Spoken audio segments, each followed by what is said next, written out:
Class welcome back बच्चों। लो प्यारे बच्चों, स्टार्ट कर रहे हैं नया लेक्चर। बेटा कल हम एक्सटर्नल सोर्सेज ऑफ रिक्रूटमेंट पढ़ रहे थे, काफी चर्चा कर चुके हैं। दो तीन मुद्दे बचते हैं, सभी डिस्कस कर रहे हैं आज और अभी। और बेटा इनकी एडवांटेजेस डिसएडवांटेजेस भी अभी डिस्कस कर रहे हैं। ठीक है जी, सब सामने देख रहे हैं बेटा। चर्चा को आगे बढ़ाते हैं।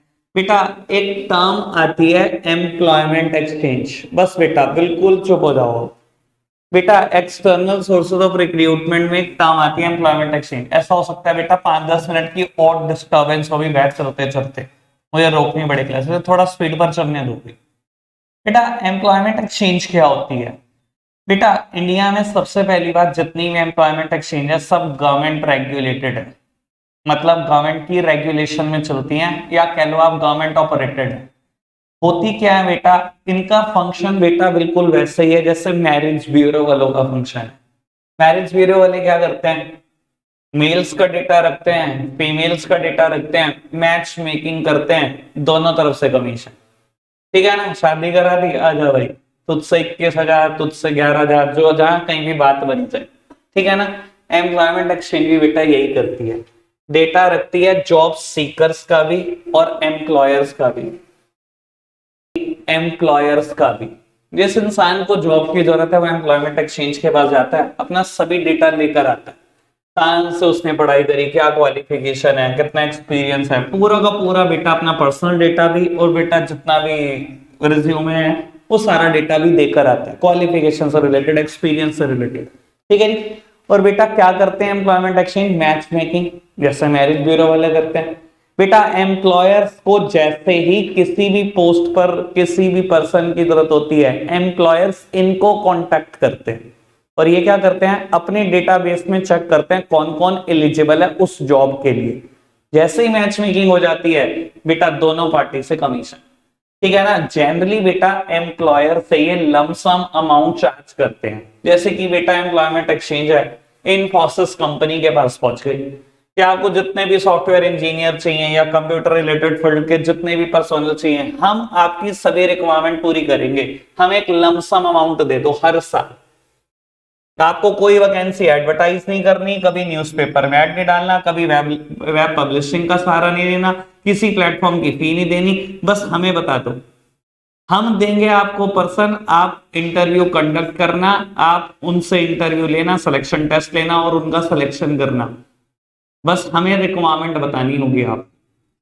ठीक है ना। और लमसम अमाउंट कुछ भी हो सकती है बेटा, क्योंकि इन्फोसिस जैसी कंपनी जहां बेटा 1,38,000 एम्प्लॉई हैं, 1,38,000 एम्प्लॉई, तो बेटा एक एक साल में बेटा कई कई हजारों लोगों की रिक्वायरमेंट उनको पड़ती रहती है। अगर उन्होंने लमसम के तौर पे 1 करोड़ भी दे दिया ना तो भी सस्ता है। तो एम्प्लॉयमेंट एक्सचेंज की ये बहुत बढ़िया कमाई है।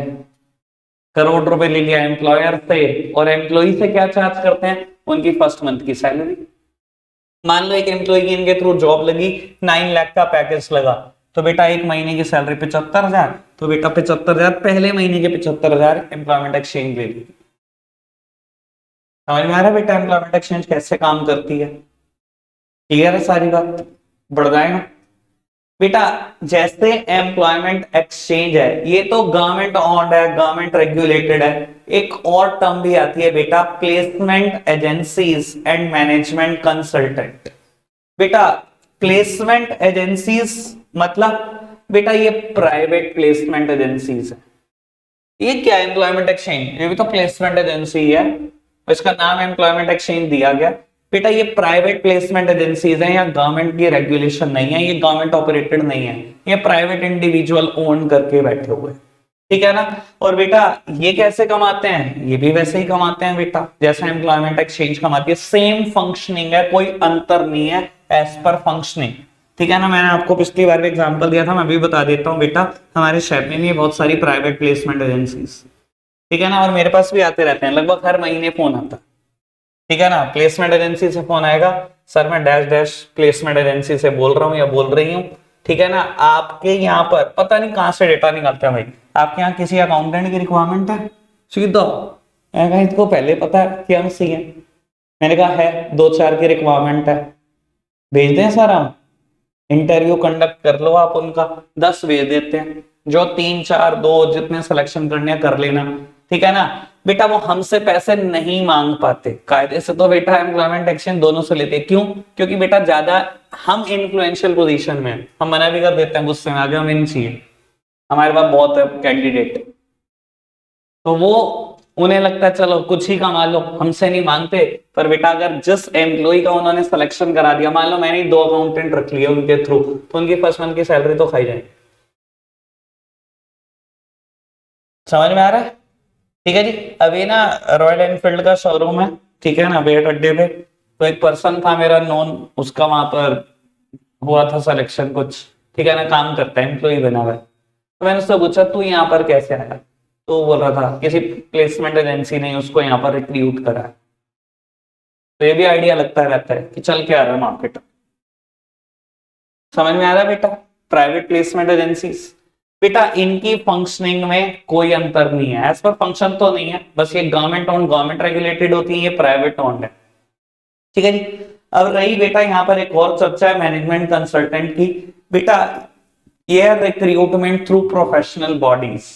बेटा कुछ प्रोफेशनल बॉडीज भी हैं जो रिक्रूटमेंट करती हैं, जो आपकी जॉब दिलवाने में मदद करती हैं, ठीक है ना। और इन प्रोफेशनल बॉडीज में नाम आता है बेटा ICAI, ICSI, ICMAI, ठीक है ना, institute of chartered accountant of India. तीनों कॉमर्स साइड के कोर्स भी हैं, chartered accountant, company secretary, cost and management accountant, ठीक है ना।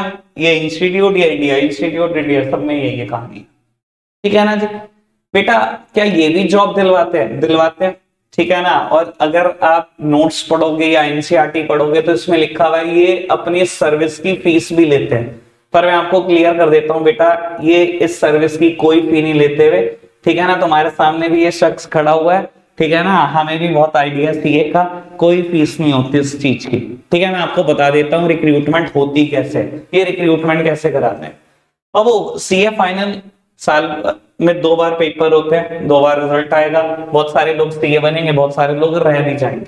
पर जो बनते हैं उनके लिए बेटा ये एक स्पेशल प्रोग्राम ऑर्गेनाइज करते हैं जॉब दिलवाने का, ठीक है, जिनको आईसीआई बोलता है कैंपस रिक्रूटमेंट।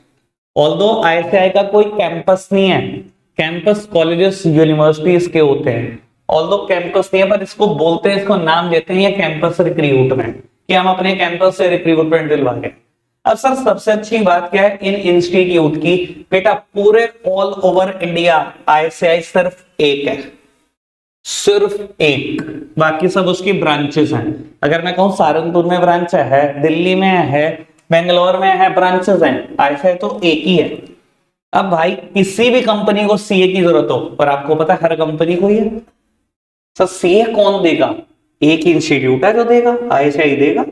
तो हर कंपनी का इनके साथ टाई अप है। सबसे अच्छी बात, कोई ऐसी कंपनी नहीं इंडिया में जिसका टाई अप ना हो, हर कंपनी का टाई अप है, सबको चार्टर्ड अकाउंटेंट की रिक्वायरमेंट है, ठीक है ना।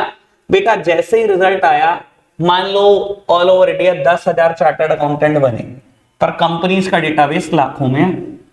सभी कंपनीज को सीएस के मार्क्स भेज दिए गए कि आप शॉर्टलिस्ट कर लो कि आप किन का इंटरव्यू लेना चाहते हो, डिपेंडिंग अपॉन द मार्क्स, ठीक है जी। अब मैं बोलता हूं बेटा एक इंसान को ना लीगल एडवाइजर चाहिए कंपनी को, तो वो क्या कर रहा होता है, उस सीए फाइनलिस्ट के ना लॉ में नंबर ढूंढ रहा होता है, कितने लेकर आ रहा, लॉ के नंबर के हिसाब से वो शॉर्टलिस्ट कर रहा होता है कि मैं 10-15 का इंटरव्यू लूंगा, प्रोबेबल चांसेस हैं कि एक अच्छा मिल जाएगा मुझे, ठीक है। किसी को चाहिए होता है इनकम टैक्स कंसल्टेंट, मतलब डायरेक्ट टैक्स कंसल्टेंट, तो डायरेक्ट टैक्स में नंबर ढूंढ रहा होता है।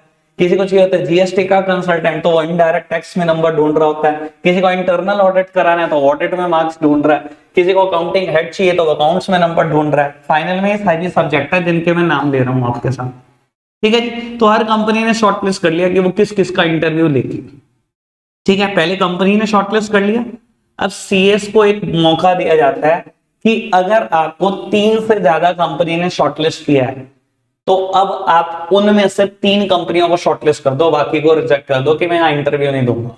मान लो मैंने अपना नाम दिया और उसमें 5 कंपनी ने मुझे शॉर्टलिस्ट कर दिया, कहते 3 ढूंढ लो, 500 में नहीं देंगे इंटरव्यू।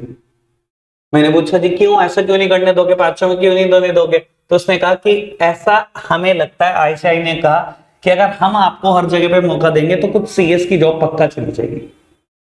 कुछ का नंबर ही नहीं आया, कुछ को किसी भी कंपनी ने शॉर्टलिस्ट नहीं करा, कुछ को 20-20 कंपनियों ने शॉर्टलिस्ट कर लिया। तो अगर आप ही 20-20 में इंटरव्यू दोगे तो कुछ तो सीए आ जाएंगे ना। हम किसी भी सीए को अनएम्प्लॉयड होते हुए देख नहीं सकते।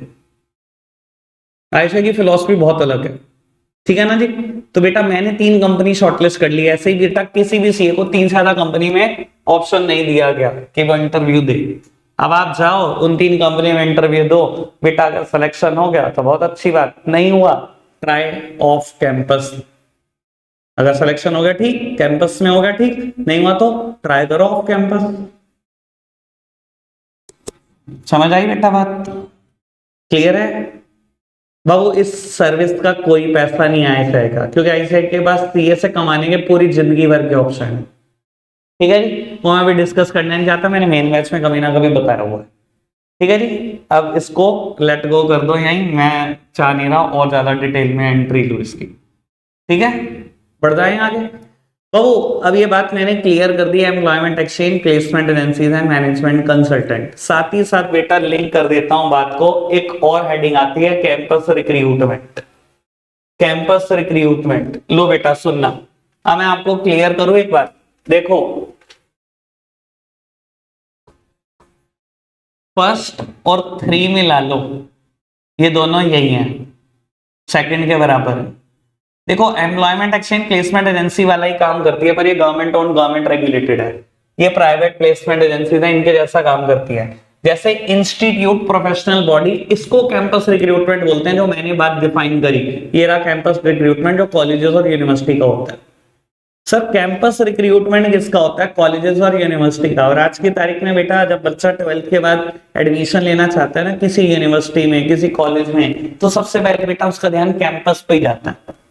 क्या कितना बड़ा कैंपस है इनका, ठीक है ना, और कितनी कंपनीज के साथ इनका टाई अप है, मतलब मेरी जॉब की प्रोबेबिलिटी कितनी रहेगी, कैसी रहेगी, ठीक है ना। और एक lovely professional university Phagwara TV ad भी करती है तो हर जगह बताती है कि 600 एकड़ का कैंपस है, 600 एकड़, ठीक है ना जी। और 1000 एकड़ और पीछे खरीद ली, 1600 एकड़।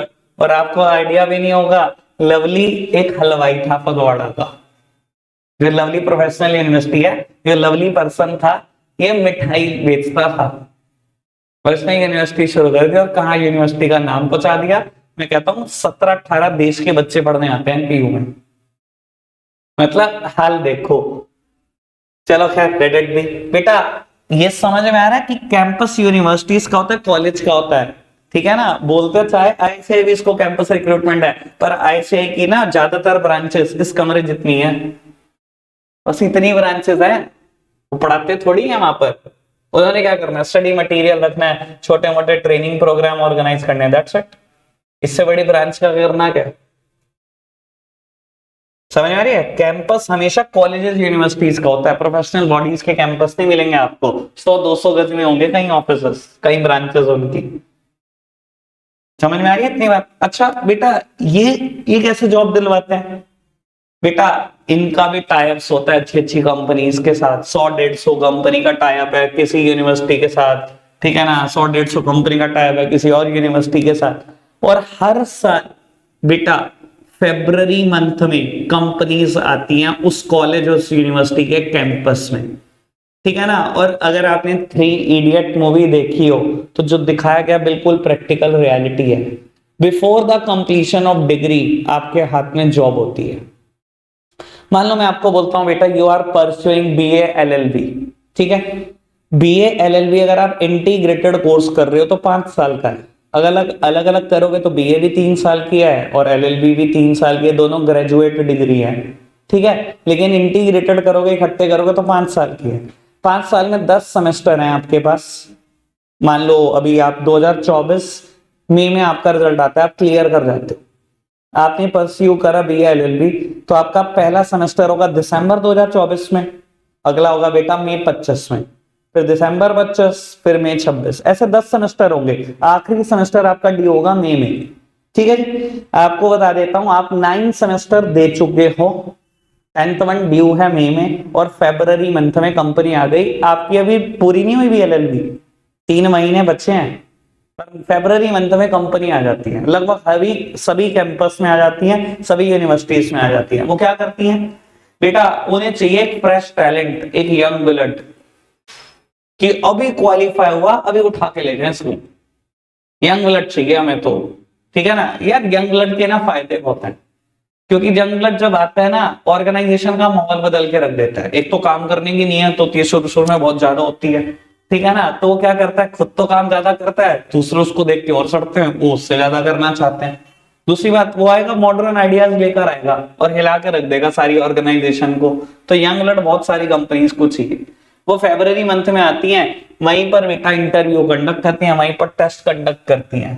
अगर सिलेक्शन हो गया तो आपको कह देती है बस एग्जाम देने आ जाना, अभी चलो, साथ ही ले जाती है भाई साहब। अगले 2 दिन के बाद ज्वाइनिंग होती है आपकी, मतलब before the completion of degree आपके हाथ में जॉब होगी। समझ में आ रही है बेटा बात? कैंपस रिक्रूटमेंट क्या चीज होती है, ठीक है जी। मैंने आपको बताया भी था लास्ट टाइम, कभी मेरे कजन की जॉब लगी थी ऐसे सैमसंग में, वो IITN है, उसने IIT फोड़ी हुई है, ठीक है।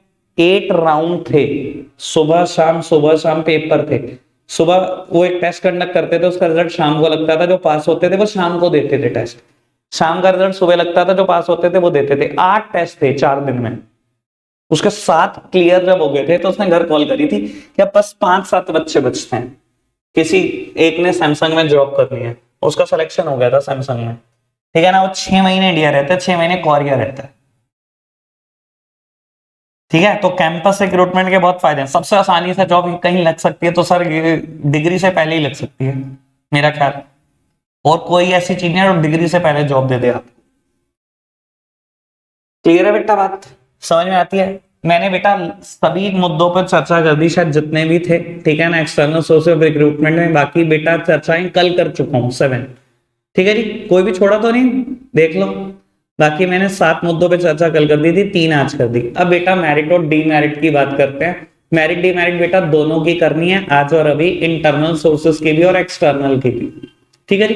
पहले बेटा एक्सटर्नल सोर्सेस की डीमेरिट्स निकाल लो बेटा सभी बच्चे, अगर नोट्स हैं तो, नहीं है तो कोई जरूरत नहीं, आप टेंशन ना लो, सामने देखो मैं इधर।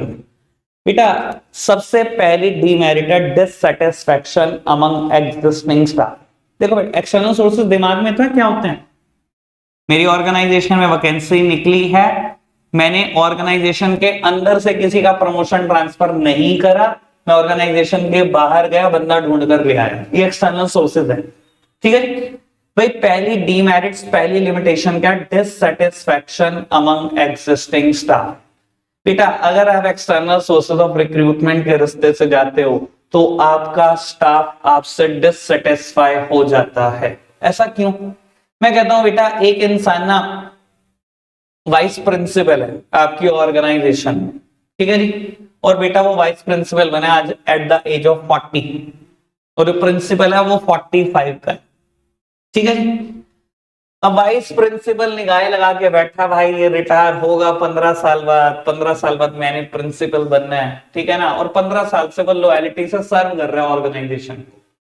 आज प्रिंसिपल की एज 60 हो गई, आपकी 55 हो गई, आज प्रिंसिपल रिटायर होके जा रहा है और आपको लग रहा है चलो जी अब मेरा प्रमोशन है, मैं प्रिंसिपल रिटायर होऊंगा, मेरे पास 5 साल तो हैं, और बेटा ऑर्गेनाइजेशन ने आपका प्रमोशन नहीं किया और ऑर्गेनाइजेशन एक्सटर्नल सोर्सेस के रास्ते से गई, एक प्रिंसिपल उठा रही, किसी भी एज का हो सकता है, मान लो 40 साल का ही, चलो जी सर अब आपका चांस ऑफ प्रमोशन है लगभग खत्म, आपकी 5 साल की जॉब निकल जाएगी, वो नहीं हटेगा क्योंकि वो तो अभी 40 का ही है, भगवान ना करे कोई अनसर्टेनिटी हो, वरना कोई चांस नहीं है आपका, ठीक है ना सर। डिससेटिस्फाई होना बनता है इंसान का नहीं, जिसने आपको लॉयलिटी से सर्व किया 15 साल, तो सिर्फ इससे इंतजार में हो कि कभी तो उसका भी प्रमोशन होगा, कभी तो वो भी प्रिंसिपल बनेगा। तो सर ये है सबसे बड़ी लिमिटेशन कि अगर आप एक्सटर्नल सोर्सेज ऑफ रिक्रूटमेंट के रास्ते से गए तो आपका एग्जिस्टिंग स्टाफ आपसे बहुत ज्यादा डिससेटिस्फाई हो जाता है, फिर वो काम नहीं, वो नियत नहीं आती काम करके देने की, फिर वो लॉयलिटी भी खत्म हो जाती है कि ईमानदारी नहीं रहती। क्लियर है बात पक्का से? बेटा सेकंड और थर्ड हेडिंग है कॉस्टली एंड लेंदी प्रोसेस, साथ साथ ही बता देता हूं आपको, बता देता हूं बेटा जब मैं इंटरनल सोर्स ऑफ रिक्रूटमेंट अभी 5 मिनट बाद शुरू करूंगा, वहां एक मेरिट आएगी सिंपल एंड इकोनॉमिकल, बिल्कुल इसके अपोजिट है सर। यहाँ हेडिंग क्या है? Costly and lengthy process. बेटा एक्सटर्नल सोर्सेस जनरली महंगे होते हैं। याद करो ना एम्प्लॉयमेंट एक्सचेंज महंगे होते हैं, याद करो ना प्राइवेट प्लेसमेंट एजेंसीज, याद करो ना वेब पब्लिशिंग प्लेटफॉर्म की फीस दोगे कहीं ना कहीं, याद करो ना एड ऑन टेलीविजन, जनरली तो महंगे ही होते हैं। एक्सेप्शंस आर ऑलवेज देयर, वो कल बात कर चुका हूं। याद हो कैजुअल कॉलर एक एक्सेप्शन बताई थी, रिकमेंडेशन ऑफ एम्प्लॉय एक एक्सेप्शन है, ठीक है जी। जनरली लेकिन महंगे होते हैं, कॉस्टली सोर्स है। दूसरी बात बेटा लेंदी प्रोसेस। बेटा जब आप एक्सटर्नल सोर्सेज ऑफ रिक्रूटमेंट के थ्रू सिलेक्शन करते हो इंसान का, तो बेटा ये एक बड़ा लेंदी प्रोसेस है, it is not a simplified process. क्योंकि बड़ी सिंपल सी बात है, आप बेटा आपने न्यूज़पेपर ऐड कर दिया मुझे एक टीचर चाहिए, और बेटा मैं कहूँ 200 रिज्यूमे आ गए, तो पहले तो रिज्यूमे प्रोसेस करो, इतना पेपर प्रोसेसिंग में टाइम जाएगा, फिर उनके टेस्ट कंडक्ट करो, देखो भाई कौन कितना कैपेबल है, फिर इंटरव्यू कंडक्ट करो, फिर उनकी मार्कशीट्स वेरीफाई करो सब ठीक है कि नहीं। तो sir it will involve time, ये एक लेंथी प्रोसेस है।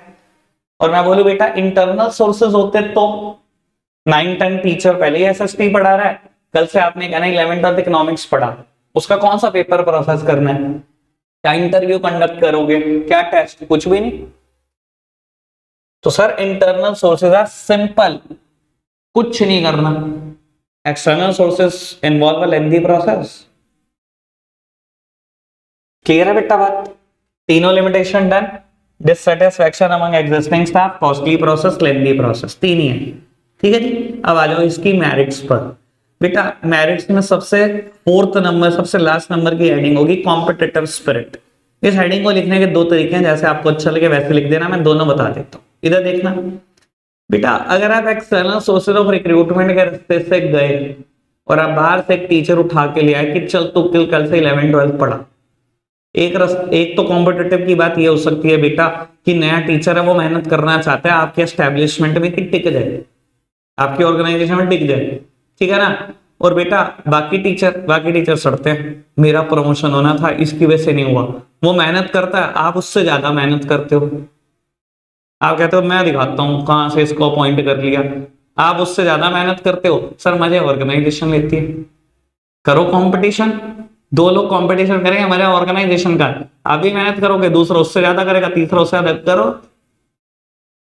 समझ में आ रहा है बेटा? एक तो ये कॉम्पिटिटिव स्पिरिट ऐसे लिख सकते हो, नोट्स में भी ऐसे ही लिखा है मैंने, ठीक है ना। एक और तरीका भी हो सकता है बेटा, अगर आप अपनी वैकेंसी को ठीक ठाक एडवर्टाइज करते हो, एक टीचर चाहिए आपको, और मैं कहता हूँ रिज्यूमे आगे 100 के, सर जो इंसान एक सेलेक्ट होकर आएगा, जो 99 को पीछे छोड़कर आएगा, सर वो कितना कॉम्पिटिटिव होगा, पहले ये तो सोचो आप, कितनी कैपेबिलिटी रखता होगा।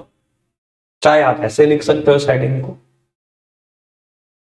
क्लियर है बेटा बात? समझ में? कॉम्पिटिटिव स्पिरिट क्या चीज है। सेकंड हेडिंग पढ़ना क्या है बेटा? Wider choice. बेटा एक्सटर्नल सोर्सेस में आपके पास चॉइस ही चॉइस है, क्या था? Wider choice. अच्छा इंटरनल में चॉइस होती है? एक टीचर एसएसटी पढ़ाता है 9th को, 11th-12th को इकोनॉमिक्स पढ़ानी है, आपके पास चॉइस है क्या? आपने कहा ना कल से तो पढ़ा ले, चॉइस नहीं है वहां पे, उसे समझौता बोलते हैं बेटा। एक्सटर्नल सोर्सेस में सर पूरी दुनिया ही चॉइस है, जितना ज्यादा एडवर्टाइज करोगे वैकेंसी को उतनी ज्यादा चॉइसेस खड़ी होती जाएंगी। अपने गली मोहल्ले में कर दो 10 लोग तो तभी खड़े हो जाएंगे, शहर भर में कर दो 100-200 टीचर खड़े हो जाएंगे, और जिले भर में कर दो तो 500-700 ही ना खड़े हो जाएंगे किसी भी सब्जेक्ट के। इतनी तो इंडिया में अनएम्प्लॉयमेंट है। तो सर एक्सटर्नल सोर्सेज में चॉइस की कोई कमी नहीं है, बहुत ज्यादा चॉइसेस मिलती हैं आपको। क्लियर है बेटा बात? अरे जहां भाई एक बैंक में क्लर्क की पोस्ट का इंटरव्यू देने के लिए पीएचडी खड़े होते हो, तो उसे आप क्या कहोगे? उससे ज्यादा भी चॉइसेस हो सकती हैं क्या? आज बैंक में 3000 वैकेंसी निकल जाए, 30 लाख फॉर्म भरे जाते हैं, 30 लाख 3000 के ऊपर, इससे ज्यादा क्या चॉइस होगी बेटा? क्लियर है ना बात? ओके। अब बेटा फर्स्ट और थर्ड हेडिंग में साथ साथ कराऊंगा।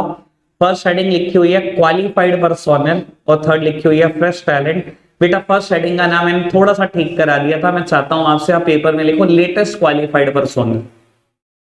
मैं चाहता हूं आपसे लिखो लेटेस्ट क्वालिफाइड पर्सोनल, और थर्ड हेडिंग का नाम क्या है बेटा, फ्रेश टैलेंट। इधर देखना बेटा, एक्सटर्नल सोर्सेस का सबसे बड़ा फायदा इस फ्रेश टैलेंट। बेटा जब आप एक्सटर्नल सोर्सेस ऑफ रिक्रूटमेंट के रास्ते से जाते हो ना, आप जान के चाहते हो कि एक यंग ब्लड ले आऊं मैं। एक यंग ब्लड आने से क्या होगा, जो अभी मैंने फायदे बताए थे, क्या होगा यंग ब्लड आने से, सर पूरे ऑर्गेनाइजेशन का ऑरा बदल के रख देगा एक अकेला आदमी। क्योंकि बेटा जितना काम करने का जोश 25 की एज में होता है ना, उतना 55 में नहीं होता, सब जानते हैं, उतना 50 में नहीं होता। तो बेटा यंग ब्लड पूरी ऑर्गेनाइजेशन का ऑरा बदल के रख देता है, आएगा मॉडर्न आइडियाज के साथ आएगा, और बेटा कहीं ना कहीं बेटा ऑर्गेनाइजेशन में कंट्रीब्यूट थोड़ा ज्यादा करेगा। अच्छा, इंटरनल सोर्सेज का फायदा हो सकता है फ्रेश ब्लड। 9-10 टीचर जो पढ़ा रहा है एसएसटी, वो 45 साल का है, कल से आपने कहना है तो पढ़ा ली 11-12, यंग ब्लड मिला आपको। यंग ब्लड बेटा सिर्फ एक्सटर्नल में मिल सकता है, इंटरनल में तो जो मर्जी है, जो बस ठीक है तेरा प्रमोशन हो रहा है, कोई यंग ब्लड नहीं मिलेगा, कुछ बदलेगा नहीं ऑर्गेनाइजेशन में। ठीक है जी बेटा, ऐसे ही फर्स्ट हेडिंग है लेटेस्ट क्वालिफाइड पर्सोनल। बेटा जब आप एक्सटर्नल सोर्सेज ऑफ रिक्रूटमेंट में जाते हो तो आप चाहते हो कि एक ऐसा इंसान है जिसने अभी क्वालिफिकेशन हासिल की है, जिसने बेटा मॉडर्न डेज में हुए सभी चेंजेस को पढ़ लिया है। मैं कहता हूं बेटा जो इंसान मेरी ऑर्गेनाइजेशन में पढ़ा रहा है वो आज 45 साल का है, जो एसएसटी पढ़ा रहा है, उसकी क्वालिफिकेशन 20 साल पहले पूरी हुई थी। 20 साल पहले उसने आखिरी क्वालिफिकेशन एमए इकोनॉमिक्स किया था। आज अगर मैं उसे कहूं तो 11-12 पढ़ा ले, तो शायद बेटा 20 साल में इकोनॉमिक कंडीशन कितनी बदल जाती है देश की, आपको आइडिया है, हर मिनट बदलने वाली चीज है। 20 साल में कितना कुछ बदल जाता है पढ़ाई में। क्या बेटा वो मुझे एक लेटेस्ट क्वालिफाइड पर्सोनल मिलेगा? नहीं मिलेगा बेटा, कभी नहीं मिलेगा। लेकिन जब मैं एक्सटर्नल सोर्सेज रिक्रूटमेंट के रास्ते से जाऊंगा तो बेटा मैं एक लेटेस्ट क्वालिफाइड पर्सोनल रिक्रूट करूंगा, जिसने अभी पढ़ाई कंप्लीट की है, जिसने हाल ही में सभी चेंजेस को पढ़ा है। क्लियर है बेटा बात? बढ़ जाए आगे बेटा, इंटरनल सोर्सेस की मेरिट निकालना फटाफट से, थोड़ा स्पीड पकड़ो। इंटरनल सोर्सेस की मेरिट निकाल लो फटाफट से। बेटा पहली हेडिंग होगी मोटिवेशन, ठीक है जी, लो सामने देखो। हाँ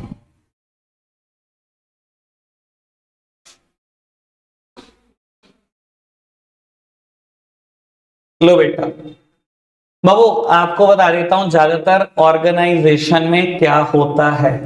मैं कहता हूं बेटा आपकी ऑर्गेनाइजेशन का एमडी था, टॉप लेवल की पोस्ट है, आज एमडी ने रिजाइन कर दिया, चला गया छोड़कर ऑर्गेनाइजेशन। बेटा ऑर्गेनाइजेशन, ज्यादातर ऑर्गेनाइजेशन ये करती है, मैं जनरल टर्म बता रहा हूं, एक्सेप्शन नहीं। अब वो कभी भी टॉप लेवल ऑफिशियल्स बाहर से रिक्रूट नहीं करती, कोई नहीं जाता एक्सटर्नल सोर्सेज ऑफ रिक्रूटमेंट से जाएगा और कि एमडी बाहर से ले आए, कोई कभी ऐसा नहीं होता। बेटा ऑर्गेनाइजेशन में होता क्या है, एक मिडिल लेवल पे फाइनेंस मैनेजर है, आपने उठाकर आज उसको कह दिया कि तो कल से एमडी है, हो गया प्रमोशन। बेटा जब ऑर्गेनाइजेशन में एक प्रमोशन होता है ना, it leads to the chain of promotion in the organization. अब एक नहीं होगा सिर्फ, अब बहुत सारे होंगे। एक प्रमोशन हो गया, ये पोस्ट वैकेंट होगी जो फाइनेंस मैनेजर था, अब इसका क्या। बेटा यहाँ पर एक बहुत अच्छा सुपरवाइजर है, बहुत अच्छा काम करता है, उठाकर आपने उसको आज फाइनेंस मैनेजर बना दिया, बेटा अब ये पोस्ट वैकेंट हो गई।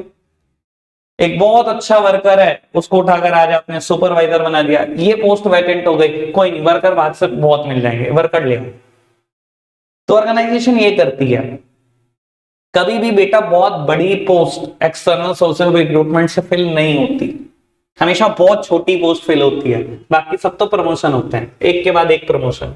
यानी कि single promotion in the organization leads to the chain of promotion in the organization. एक नहीं होगा, अगर होंगे तो फिर 3-4 इकट्ठे ही होंगे।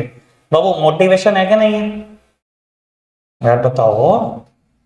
मोटिवेशन नहीं है, आपको नहीं लगता बेटा इंसान की रैंक बढ़ेगी तो सबसे पहले पैसे ही बढ़ेंगे? मोटिवेशन नहीं है, फैसिलिटी नहीं बढ़ेगी।